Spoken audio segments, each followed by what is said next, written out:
अभी सुनने में आया कि महाराज सुबह सुबह वहाँ पाठ करते थे, भावसागर जी महाराज। उनने देखा कि यहाँ पर इतने सारे सेठ हैं और वही स्टील की इनकी वो क्या कहते हैं पांडुक शिला, और उसी पर ही भगवान रख कर के चले आ रहे हैं। अभी छोटे छोटे गाँव वालों को भी बुद्धि जागृत हो गई है और यहाँ के लोग अभी उसी पर भगवान को बिठा करके कर रहे। कोई कमी है क्या?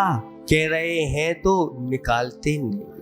ऐसे लोगों को मंदिर की बागडोर नहीं सौंपना चाहिए, जो कैसे होते हैं मक्खी स्वभावी होते हैं, लोभी होते हैं। लोभ के कारण से अच्छी अच्छी वस्तुएं तो वह बंद करके रख देते हैं और खोटी चीजें निकाल करके रख देते हैं। दान में सामने वाले ने दान दिया है, इस पर मेरे भगवान बैठेंगे, प्रतिदिन अन्न का अभिषेक होगा और अच्छी तरह से वो 6वें हिस्से का पुण्य हमारे अंदर जाएगा। और इधर दान दिया उधर पेटी में रख दिया, ऐसा नहीं होना चाहिए। इसमें महादोष लगता है, पुण्य वह संचय नहीं कर पाता।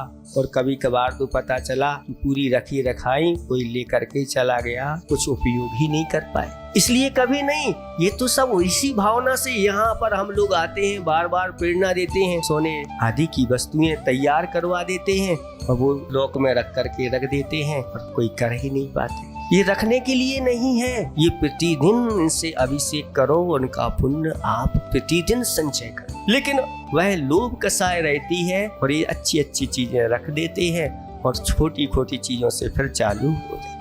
ये विवेक जागृत रखो। 3 लोक के लिए हमने बताया था, 3 लोक के नाथ के लिए जैसा वैभव आप रखोगे, राजाओं के यहाँ जो वैभव नहीं होता वो 3 लोक के नाथ के यहाँ, जो इंद्रों के यहाँ वैभव नहीं होता वो 3 लोक के नाथ के यहाँ वैभव होता है। सारी उत्कृष्ट चीजें भगवान के सामने होना चाहिए, चाहे भगवान के सामने टेबल हो, चाहे बर्तन हो, चाहे कोई भी वस्तु हो। ऐसी चीज जो आपके यहाँ नहीं हो वो मिले तो भगवान के यहाँ ही मिले। ऐसी दृढ़ श्रद्धा के साथ देव शास्त्र गुरु की भक्ति पूजा आराधना करो। अगर आप ऐसे उदार दिल से करोगे तो आपको उदार दिल से ही मिलेगा।